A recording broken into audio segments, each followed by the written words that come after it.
Assalamualaikum sahabat PPG, perkenalkan nama saya Fauzia Afrianur dengan NIM 221135259. Pada kesempatan kali ini saya akan memaparkan terkait panduan observasi yang saya buat terkait karakteristik peserta didik di sekolah dasar. Aspek-aspek yang ada dalam panduan observasi karakteristik peserta didik, di sini ada 13 aspek. Yang pertama adalah perkembangan fisiologis, yang kedua etnis, yang ketiga kultural, yang keempat status sosial, yang kelima adalah minat, yang keenam perkembangan kognitif, yang ketujuh adalah kemampuan awal peserta didik, yang kedelapan adalah gaya belajar, yang kesembilan adalah motivasi, yang kesepuluh adalah perkembangan emosi, yang ke-11 adalah perkembangan sosial, ke-12 adalah perkembangan moral, dan yang terakhir adalah perkembangan motorik peserta didik. Yang pertama adalah terkait perkembangan fisik atau fisiologis peserta didik. Di sini saya ada 7 pertanyaan tentang usia mereka, tinggi badan, berat badan, terus kemudian kondisi penglihatan, pendengaran, dan juga gigi. Kemudian saya juga mengajukan pertanyaan terkait apakah ada peserta didik yang memiliki kebutuhan khusus. Yang selanjutnya adalah terkait ekdik. Di sini saya mengajukan 4 pertanyaan dalam pedoman observasi saya. Yang pertama adalah terkait apakah peserta didik ini mampu menghargai keberagaman etnik dan budaya. Kemudian yang kedua adalah apakah peserta didik ini menggunakan bahasa daerah dalam berinteraksi dengan orang lain, baik dengan teman mereka atau dengan guru mereka. Kemudian yang ketiga adalah apakah peserta didik ini memiliki latar belakang budaya yang berbeda. Kemudian yang terakhir adalah apakah peserta didik ini mempelajari budaya dari daerah lain. Aspek selanjutnya adalah kultural peserta didik. Di sini ada 3 pertanyaan. Yang pertama terkait apakah peserta didik itu mengimplementasikan penerapan profil pelajar Pancasila di sekolah. Kemudian yang kedua adalah apakah peserta didik ini menerapkan budaya 5S atau senyum, sapa, salam, sopan, dan santun di sekolah. Dan yang terakhir adalah apakah peserta didik menerapkan budaya hidup bersih dan sehat. Untuk aspek selanjutnya adalah terkait tentang status sosial peserta didik. Di sini ada 6 pertanyaan. Yang pertama adalah apakah peserta didik memandang status sosial orang lain dalam berteman. Kemudian untuk pertanyaan nomor 2 hingga nomor 4 ini terkait kendaraan yang dipakai siswa untuk sekolah. Kemudian pertanyaan kelima adalah apakah peserta didik ini memiliki fasilitas penunjang dalam pembelajaran. Kemudian yang keenam adalah apakah setiap peserta didik ini memperoleh hak yang sama dalam mendapatkan layanan pendidikan di sekolah tanpa membeda-bedakan status sosial mereka.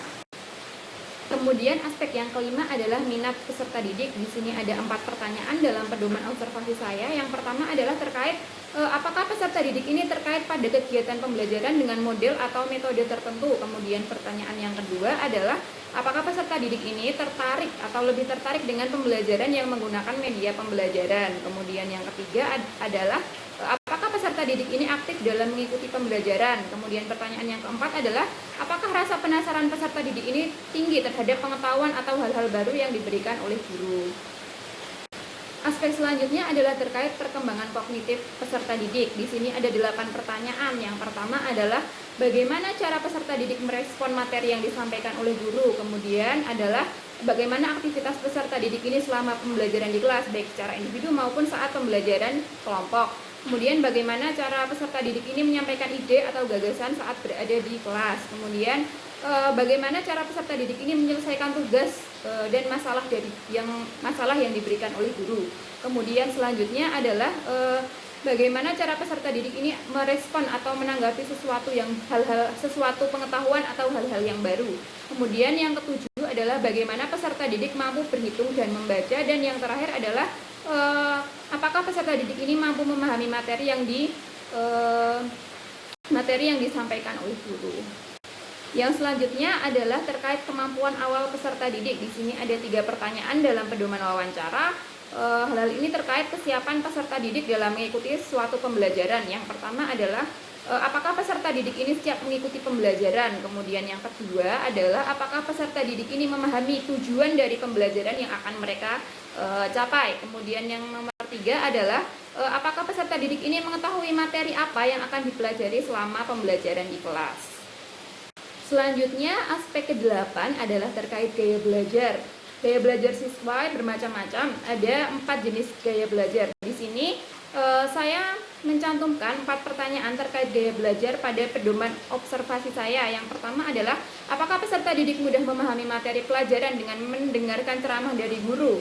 Kemudian yang kedua adalah, apakah peserta didik ini lebih mudah memahami materi dengan melihat atau mengamati gambar, tulisan, atau video? Kemudian yang ketiga adalah, apakah peserta didik ini memahami materi dengan lebih melakukan kegiatan praktek atau diskusi atau yang melibatkan keaktifan mereka secara langsung. Kemudian yang keempat adalah, apakah peserta didik ini mudah memahami materi dengan membaca dan menulis.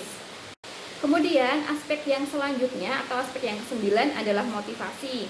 Di sini ada 7 pertanyaan terkait motivasi belajar siswa. Yang pertama adalah, apakah peserta didik itu mengerjakan tugas yang diberikan oleh guru? Kemudian yang kedua adalah, apakah peserta didik mengumpulkan tugasnya itu tepat waktu atau tidak? Kemudian yang ketiga adalah, peserta didik ini apakah mengerjakan tugas yang diberikan dengan tuntas atau hanya diselesaikan setengahnya atau tidak selesai, seperti itu. Kemudian apakah peserta didik ini mengerjakan tugas yang mudah saja atau mengerjakan tugas juga yang sulit-sulit, seperti itu. Kemudian yang kelima adalah, apakah peserta didik ini tertarik mengikuti pembelajaran. Kemudian yang keenam adalah, apakah peserta didik ini mencoba mencari sumber belajar lain selain dari guru.